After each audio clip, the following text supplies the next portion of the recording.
Today, we're going to dive into one of the most devastating and, believe it or not, one of the most creative events in the entire history of logic. We're talking about Russell's paradox. Let's get into it.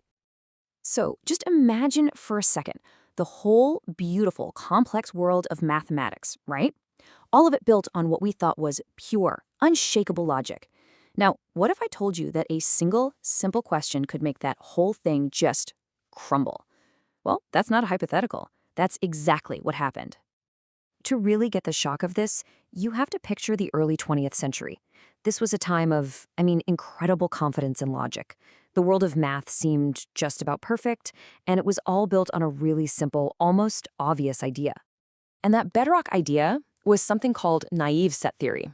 It's super simple. It just says that if you can describe something, like all the books on my shelf or every even number, you can make a collection of those things, called a set. It seems totally harmless, right? It's just common sense. This was the fundamental rule everyone was playing by. Now, at the time, all the top logicians were on this epic quest. They called it the logicist program, to prove that all of math could be built from nothing but pure logic. But in 1902, right when they thought they were getting close, a guy named Bertrand Russell found a tiny crack. And that tiny crack was about to bring the whole foundation down. So, what was this earth-shattering discovery? It wasn't some ridiculously complex formula. Nope. It was just a single question, a sneaky, self-referential question that logic literally could not answer without completely destroying itself. Okay, here it is. Does the set of all sets that do not contain themselves as a member contain itself? Whoa, it's a total mind-bender. I know. Let's call this special set R for short. So the only rule to get into set R is this. You have to be a set that is not a member of yourself. Most sets are like this, right? The set of all cats isn't a cat. Simple. But what about set R itself? Let's follow the logic and see where this rabbit hole goes. And here is the trap. Let's walk through it together. First, let's assume set R is a member of itself. Well, hold on. The rule for getting in is that you can't be a member of yourself. So if it's in, it breaks the only rule, which means it has to be out. That's a flat-out contradiction. Okay, fine. So let's assume set R is out. Well, now it meets the criteria perfectly. It's a set that doesn't contain itself, so it must be in. That's another contradiction. You see? We're stuck in this perfect, inescapable loop. So we've just used the supposedly perfect rules of logic to prove something completely impossible.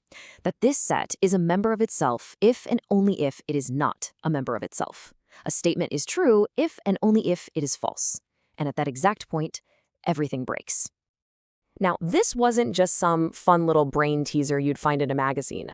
See, a single contradiction inside a formal logical system has a very specific and catastrophic consequence. It literally causes the entire system to explode. It all comes down to a wild rule in classical logic called the principle of explosion.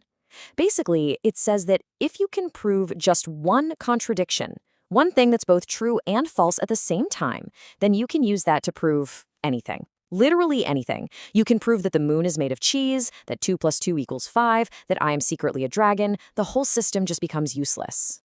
And the fallout from this was massive. That big logicist dream of building math from pure logic, it was in ruins. The absolute certainty that mathematicians felt for their foundations was just shattered. And it pointed a huge, flashing spotlight on a danger that nobody had really taken seriously before: unrestricted self-reference. But, the story doesn't end there in all that destruction. This crisis actually forced the greatest minds on the planet to get incredibly creative, to figure out how to rebuild mathematics, but this time on a much, much stronger foundation. Now, this whole paradox landed differently depending on your philosophical view.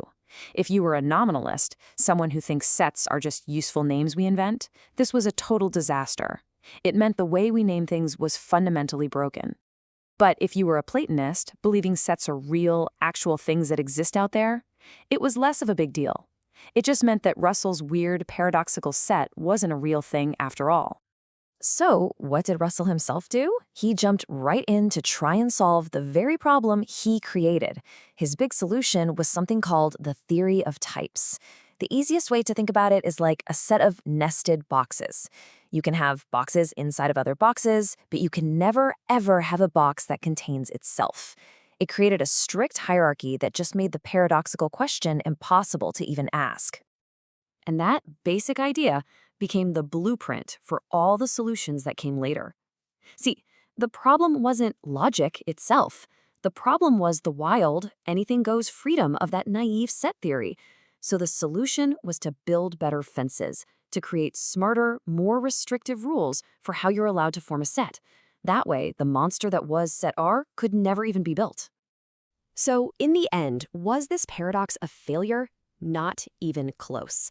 It was actually the catalyst that forced logic to grow up, to evolve into the incredibly powerful and nuanced tool that it is today. Actually, one source put it perfectly. It said the paradox served as a powerful engine of logical evolution. It wasn't an endpoint, it was the start of a revolution in thought. And the ultimate legacy of all this is really profound. Before Russell's paradox, people thought of logic as this one, universal, black and white system. But afterwards, logicians realized that you don't need just one hammer for every problem. You need a whole toolkit. They started creating a whole spectrum of colored logics, different systems with different rules, each one tailored for specific, complex jobs, all while carefully avoiding these kinds of contradictions.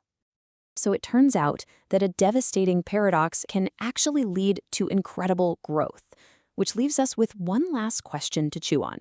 What other systems that we rely on today, systems we think are perfectly sound in science, in society, might be hiding their very own Russell's paradox, just waiting for someone to ask the right, simple question?